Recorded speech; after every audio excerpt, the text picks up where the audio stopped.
ఇంకా ఎంత రాజకీయం అంటే పవన్ కళ్యాణ్ కి సంబంధం అంట. ఈయనకు సాగుకి పవన్ కళ్యాణ్కి ఏం సంబంధం రా?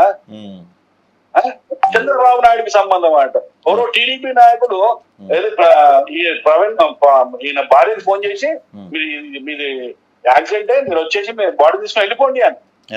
ఏంటండి ఇది? అలా ఫోన్ చేస్తే ఆ ఫోన్ కాల్ రికార్డింగ్ ఉంటది కదా, అది బయట పెట్టచ్చు కదా.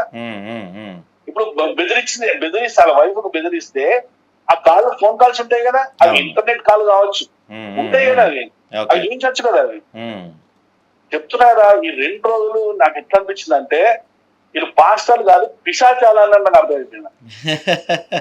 అంటే మీరు కూడా కొంచెం ఒక అడుగు ముందుకు వేసి మా రాముడిని తిట్టిన ప్రతి ఒక్కడు అనంత లోకాల్లో కలిసిపోతున్నారు అని చెప్పి ఒక పోస్ట్ పెట్టారు. సో అంటే ఇప్పుడు రాముడిని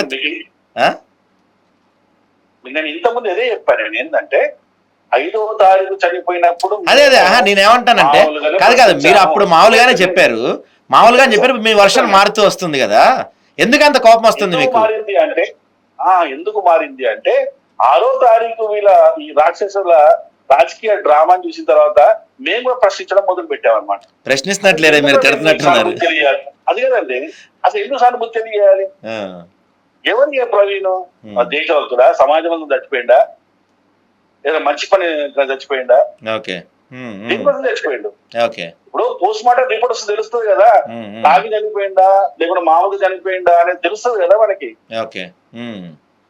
సో మరి ఆ పోస్ట్ మార్టం రిపోర్ట్ లో కూడా ఆ పోస్ట్ మార్టం రిపోర్ట్ వీళ్ళ డిమాండ్స్ ఎట్లున్నాయంటే వీళ్ళు ముందే ఊహించి రేపు పోస్ట్ మార్టం రిపోర్ట్ లో తాగి డ్రైవింగ్ చేసి చనిపోతే మనం దాన్ని యాక్సెప్ట్ చేయొద్దు అంట. అరే నువ్వేంద్ర యాక్సెప్ట్ చేసేది?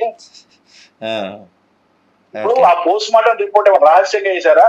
కెమెరా రికార్డింగ్ లో చేశారు, కెమెరాలు పెట్టి అఫీషియల్ గా చేశారు.